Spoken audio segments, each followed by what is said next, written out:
ओहो, आज तो मुझे घूमते घूमते पूरा दिन निकल गया, लेकिन मेरे हाथ कोई भी शिकार नहीं लगा।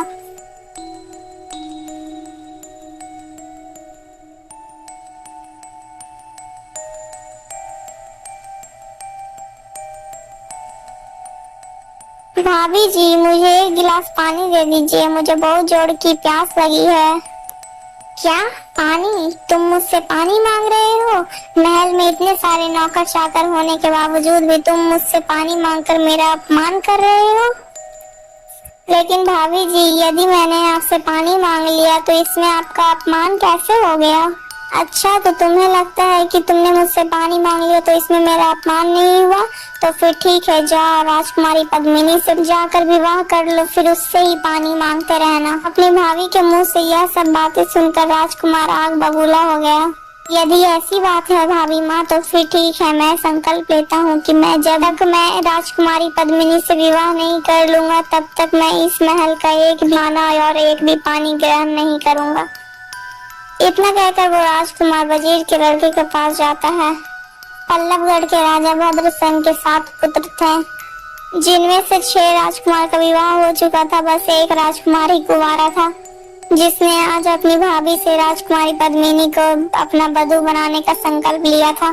राजकुमार चंद्रसेन वजीर के लड़के को सारी बातें बताता है। जानता, मुझे कुछ भी करके राजकुमारी पद्मिनी से मुझे विवाह करना होगा और यह मेरा संकल्प है और तुम ही मेरा इस संकल्प को पूर्ण कर सकते हो। राजकुमार जी, मैं आपकी मदद करने के लिए तो तैयार हूँ, लेकिन क्या आपको पता है कि राजकुमारी पद्मिनी तो कोसों दूर रहती है और वहाँ जाने का रास्ता भी कितना कठिन है। पता नहीं हम दोनों उसके घर पहुँच भी पाएंगे या रास्ते में ही मर जाएंगे। राजकुमारी पद्मिनी से विवाह करना यानी अपने मौत को दावत देना है। आप अपने इस संकल्प को तोड़ दीजिए।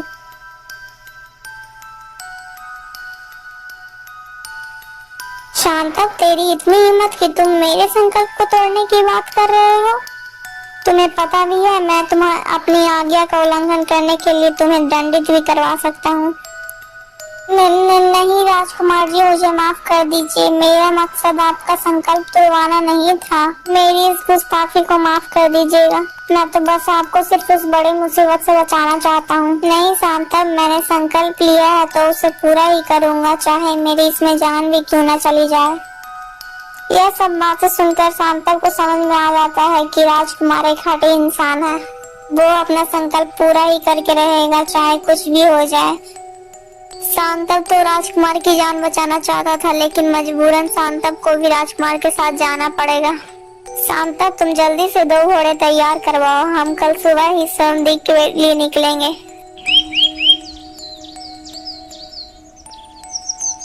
अगले ही दिन दोनों अपने अपने घोड़ों पर सवार होते हैं और निकल पड़ते हैं स्वयंदीप के लिए।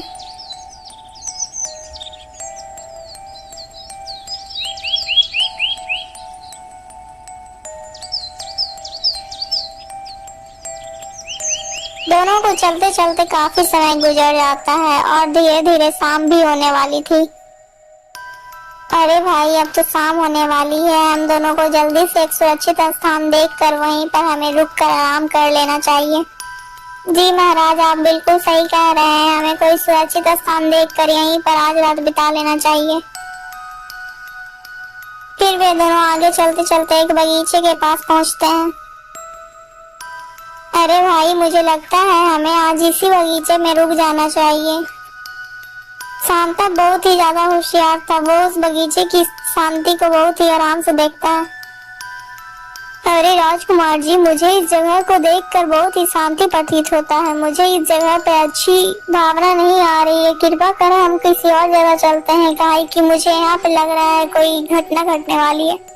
ओहो शांतक, तुम तो बहुत ही ज्यादा डरपोक हो। चलो मैं तुम्हारे साथ हूँ ना, भला हमें इस जगह पर क्या घटना घट सकती है।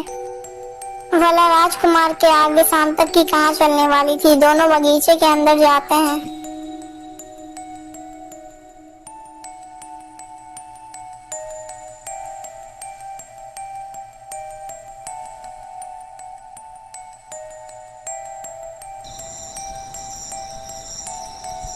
अरे भाई, अब तुम क्या कहते हो, इसी स्थान पर अपना तंबू लगा लेते हैं और यहीं पर सो जाते हैं। नहीं राजकुमार, हम दोनों को इस स्थान पर सोना उचित नहीं होगा। पहले हम दोनों अपने दोनों घोड़ों को इसी स्थान पर बांध देते हैं और इसी पेड़ पर चढ़कर भी बैठ जाते हैं।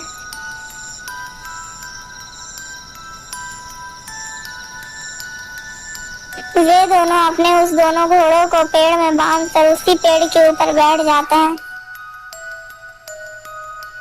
वे दोनों बहुत देर तक उसी पेड़ पर बैठे रहते हैं। तभी वे दोनों देखते हैं कि कोई उनकी तरफ चला आ रहा है। राजकुमार जी, मुझे लगता है यह तो कोई परी है।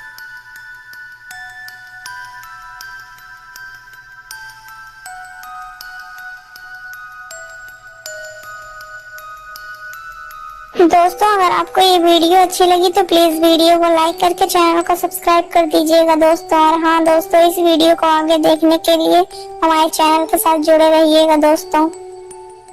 ऐसी और कहानी देखने के लिए हमारे चैनल में जरूर आइएगा। दोस्तों, आपको ये कहानी कैसी लगी कमेंट में जरूर बताइएगा। और हाँ दोस्तों, आपको इस कहानी को देखकर क्या शिक्षा मिलती है ये भी कमेंट में जरूर बताइएगा।